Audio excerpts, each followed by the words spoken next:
I've got some bad news for you. Ready? Non-smokers died too.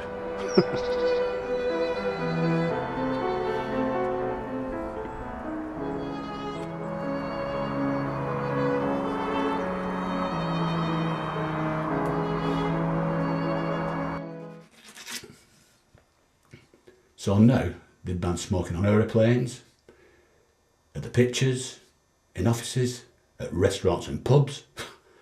Pubs? Now get this, they want to stop you smoking in your own home. It's a diabolical liberty.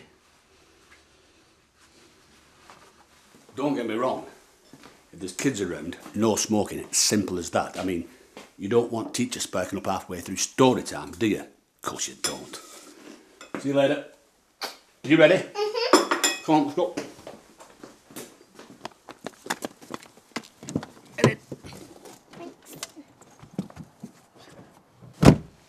But an Englishman's home is his castle, and once you start interfering with that, well, where does it end? Are you on your seatbelt? Yeah. Good. We all know smoking's bad for you, and the sky's blue, right? Nothing new there. Well, cyclists are a right nuisance, but nobody's saying ban them, are they?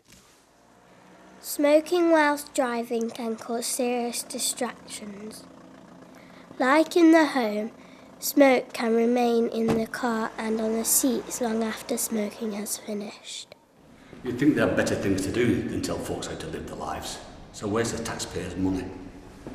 Support for smoke-free legislation has reached 80%. Half of all smokers now support the smoke-free law, including almost 1 in 4 who strongly support it. I'm convinced one of the reasons that the economy's all apart is that people in boardrooms can't concentrate. Their mind's not on the work. They're all waiting to go outside for a cig. They make one mistake and bang, you've just inherited £2 billion of toxic debt.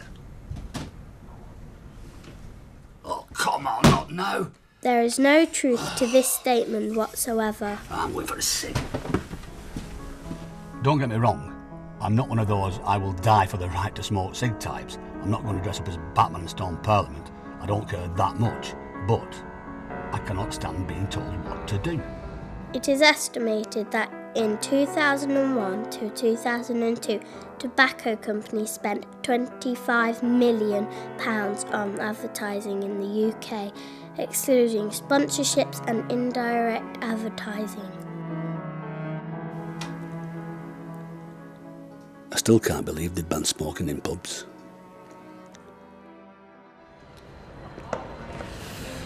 Now if you're a smoker, you've got to stand outside in the freezing wind and rain and catch your death of cold, which makes no sense whatsoever. It's like they're deliberately trying to kill smokers off to save themselves money. 85% of second-hand smoke is invisible.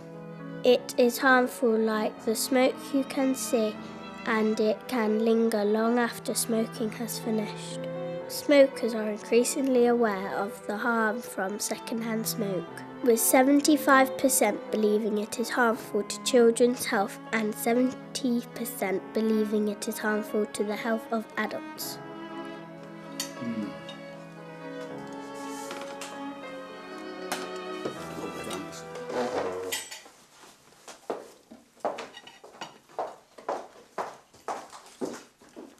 It's all down to the smell. If cigarettes smelt like flowers, I am telling you, there'd be no smoking ban.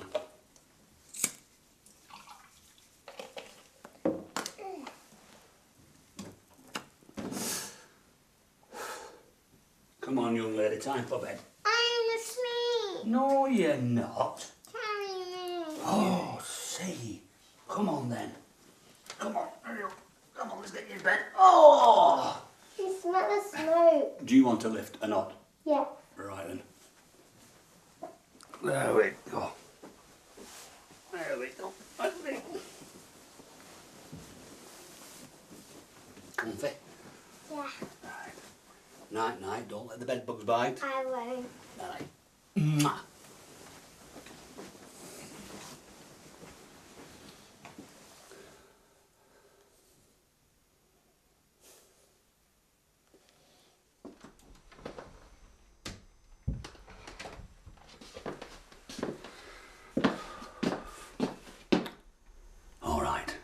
I admit it.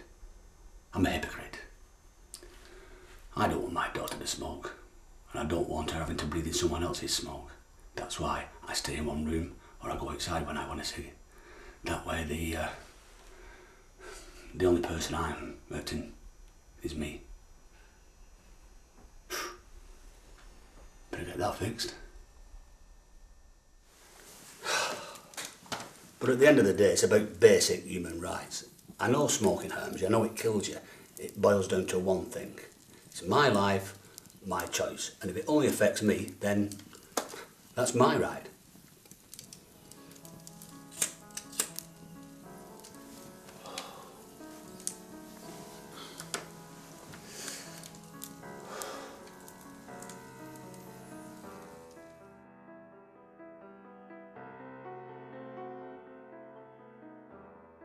Smoking households are 35% more likely to have a fire than non-smoking households. Babies and children have smaller airways and they need to breathe faster than adults, so they breathe in more harmful chemicals while someone is smoking. Harmful smoke particles remain on your furniture, clothing, in your hair, and even on your skin long after you've finished smoking. When you hug your child or even sit in the same room as them, you are emitting harmful chemicals. Children whose parents smoke are 3 times more likely to take up smoking themselves. Every year, tens of thousands of youngsters fall ill as a result of exposure to cigarette smoke. Secondhand smoke causes the same diseases in non-smokers as it does in smokers, including heart attacks and stroke, lung cancer, burning eyes, nose and throat, slow growth of babies during pregnancy. Secondhand smoke coming from the end of a lit cigarette is even more toxic than the smoke going directly into a smoker's lungs. Exposure to children, even in small amounts, has been linked to reduction of IQ scores, asthma and lung cancer. It has been estimated that 40% of children, approximately 5 million, are routinely exposed to secondhand smoke. Choosing not to allow smoking in part or all of the home helps to protect others from health dangers associated with exposure to tobacco smoke, reduces the likelihood of domestic fires and makes it easier for smokers to quit.